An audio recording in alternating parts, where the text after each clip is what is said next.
আমাদের যে যে ছেলেটি ছবি আঁকায়, ও চমৎকার ছবি আঁকায়। দেখেন, ও বসে বসেই মনসুয়াদের ঘাটে ছবি এঁকেছেন। পলাশবার ছবিটা এখনো কমপ্লিট করতে পারে নাই। সে ছবিগুলো দেখলাম, দেখলে যদি মুন্সি ভাই নাও থাকে, ওনার ছবি দেখলে বোঝা যাবে ইনি মনসুয়াদের ভাই। এত সুন্দর করে এখানে বসে বসে ও আঁকা। এই প্রতিভাগুলো তো আসলে টাকাতে কেনা যায় না। এই ছেলেটি আজকে আমার বাসায় 10 কেজির উপরে ওজন একটা ফাঙ্গাস মাছ নিয়ে এসেছে।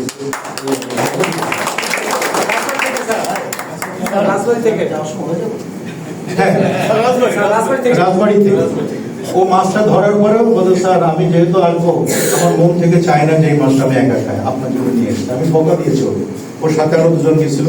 আমি বকা, ওই দিন ইলিয়াস গেল, তারপর আমাদের বাবু গেছে। আমি বললাম যে এত বড় মাছ কেন আনবে? আমি টাকা দিতে গেলাম, ও টাকা নেয় নাই, ও দুই চোখে পানি, টাকা নিবে না। আমার কথা হলো যে এই ভালোবাসা, আমি আজকের থেকে সবাইকে বলে দিই, কোনো জিনিসের বিনিময়ে ভালোবাসা আদান প্রদান করার দরকার নাই। মন থেকে ভালোবাসলেই হবে। এমন ভাবার কোনো কারণ নাই যে যিনি দিন আমি খুব খুশি তাকে বেশি ভালোবাসবো, এরকম ভাবার কোনো কারণ নাই। অন্তরের বিনিময় থাকবে।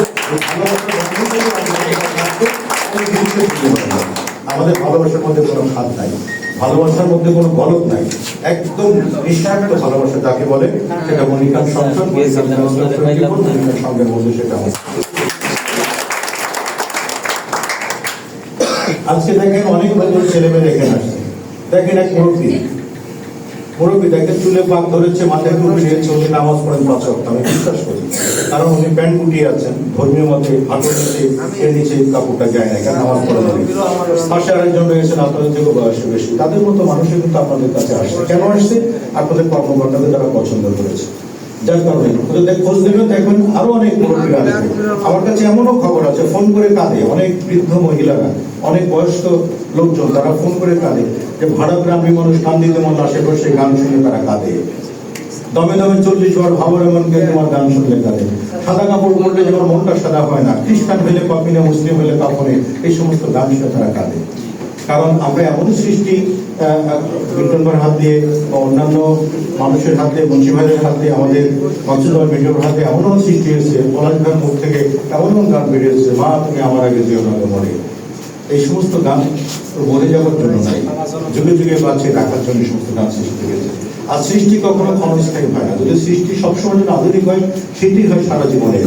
আমরা এখন যে কথাটি মিল্টন ভাই বলেছেন, এই কথাটির সাথে আমি জোর গলায় আপনাদের কাছে দাবি করছি, এই কারণে অশ্লীল কোনো কিছু সামনে করলে যদি সেটা আমার পরবর্তী প্রজন্মের জন্য হুমকি হয়, বর্তমান সমাজের জন্য হুমকি হয়, দেশের জন্য হুমকি হয়, আমার আপনার জন্য হুমকি হয়। যে ভাষার গান, আমরা যদি গানের মানুষ, গান নিয়ে কথা বলি, যে ভাষার গান শুনলে আপনার আমার রুচিতে বাঁধে, নির্দ্বিধায় আপনারা সেটাকে ধিক্কার জানাবেন। যেখান থেকে ধিক্কার জানালে মানুষের কান পর্যন্ত পৌঁছায়, যেখান থেকে ধিক্কার জানালে মানুষের বিবেকে ধাক্কা লাগে, যেখান থেকে ধাক্কা দিলে মানুষের মনকে আপনাদের দিকে ফেরাতে সক্ষম হয়, সেভাবে জোরালোভাবে ধাক্কা দিবেন, যে যেখান থেকে পারেন। তার জন্য আমি আপনাদের সাথে আছি। আমাদের প্রেস ক্লাব থেকে শুরু করে কোথাও মানববন্ধন করতে হয়, যদি বড় সমাবেশ করতে হয়, প্রতিবাদ সমাবেশ করতে হয়, সেক্ষেত্রে সবার আগে আমাদের সুস্থ সৃষ্টির পক্ষে, সুস্থ ধারার পক্ষে, সুস্থ সংস্কৃতির পক্ষে আমরা কাজ করছি। অসুস্থ কোনো কিছু সহ্য আমরা করবো না, এটি হোক আমাদের আজকে প্রতিজ্ঞা।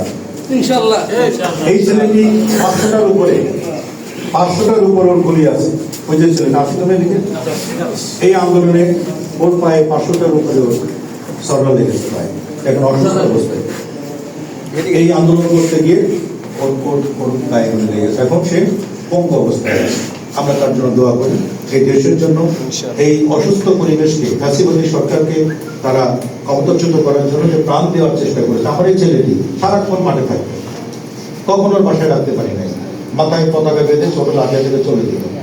আমি বাসায় থেকে কাম করছি, যেতে পারতেছি না ভয়, আমি বাসা থেকে গেলেও চলে যেত। এই সমস্ত প্রাইমারি স্কুলের সন্তানরা যখন মাঠে নেমে গেছে, তখন সারা বাংলাদেশের মানুষ আর ঘরে থাকে নাই। এই জন্য কেন থাকে নাই? যেটা অপশক্তি, সামাজিক ব্যাধি, রাষ্ট্রীয় ব্যাধি, এটাকে সরানোর জন্য সব স্তরের মানুষ একত্রিত হয়ে গেছে। একটা দেশের একটা ভূখণ্ড দখল হলে দেশ দখল হয়েছে বলা যায় না। আমি তো মনে করি সেগুন বাগিচা দখল হয়েছে, একটি দেশ দখল হলো, শুধু একটি জায়গা মাত্র দখল হলো। কিন্তু একটা সংস্কৃতি যখন আঘাতপ্রাপ্ত হয়, সংস্কৃতি যখন মেরুদণ্ড ভেঙে যায় তখন দেশের অস্তিত্ব বিলীন হয়ে যায়। তো সুস্থ সংস্কৃতির জন্য যদি অসুস্থ কোনো কিছু আপনাদের চোখের সামনে পড়ে, মিল্টন ভাই যে কথাটি আপনাদের শিক্ষা দেওয়ার জন্য বলেছেন, যে প্রতিবাদী হওয়ার জন্য উনি বলেছেন, সেই জায়গা থেকে এক আমরা নড়চড় করবো না। অসুস্থ কোনো সংস্কৃতি সামনে আসলে সুস্থ সংস্কৃতির ধারক বাহক হিসেবে মনির খান সংসদ থেকে শুরু করে আরো দুটি সংগঠন যারা আছে সমস্ত ছেলেমেয়েরা একসাথে মিলে প্রতিবাদ করছে। সেই প্রতিবাদ করতে আঘাত আছে, আমরা সব আঘাত করবো। আজকে সবাই অনেক কাজ, অনেক কষ্ট, অনেক ধৈর্য সহকারে আজ 2 থেকে 3 দিন আপনারা অপেক্ষা করছেন অনুষ্ঠানের জন্য। মানুষের উপস্থিতি যতটুকু হয়েছে আমি মনে করি এটি একটা বাংলাদেশ এখানে আছে। আমি এখানে একটা বাংলাদেশ দেখতে পাচ্ছি, সারা বাংলাদেশের মানুষ দেখতে পাচ্ছি। হয়তো উপস্থিতি কম আছে, কিন্তু বাংলাদেশের একটা মানচিত্র আমি দেখতে পাচ্ছি। সেক্ষেত্রে ওরা বাংলাদেশের মানুষ যেহেতু আমাদের সাথে আছে, কিন্তু যে কোনো যুদ্ধে জয়ী হওয়ার জন্য আমাদের কঠিন পরিশ্রম করতে হবে না। এখন খুবই সহজেই ডিজিটাল যুগ, যোগাযোগ করার সুযোগও খুব বেশি, কাছাকাছি মত প্রকাশের সুযোগও খুব বেশি। এই জন্য ভয় হওয়ার কিছু নাই। ন্যায় নীতির পক্ষে কাজ করতে গেলে আমরা সবাইকে কাছে পাবো। আমি সবার সুস্বাস্থ্য দীর্ঘ কামনা করছি। মনির খান সংসদের নতুন কমিটিকে তাদের উত্তরোত্তর উন্নতি কামনা করছি, সফলতা কামনা করছি। মনির খান সংসদ, মনির খান ফ্যান্স ক্লাব 24, মনির খান সংঘ, 3টি সংগঠন যেন একসাথে কাজ করে আমরা ভবিষ্যতে বাংলাদেশে সুস্থ সংস্কৃতির পক্ষে সবাই আমরা এক বাক্যে কাজ করতে পারি, সে আশাবাদ ব্যক্ত করি। সকলের সুস্বাস্থ্য এবং দীর্ঘায়ু কামনা করে আজকে যে সমস্ত গুণীজনেরা আমাদের এই মনির খান সংসদের আয়োজনে উপস্থিত হয়েছেন, তাদের সবার জীবন সুন্দর ও সার্থক হোক, সে আশাবাদ ব্যক্ত করে আজকের মধ্যে এখানেই সবাই ভালো থাকুন। আসসালামু আলাইকুম।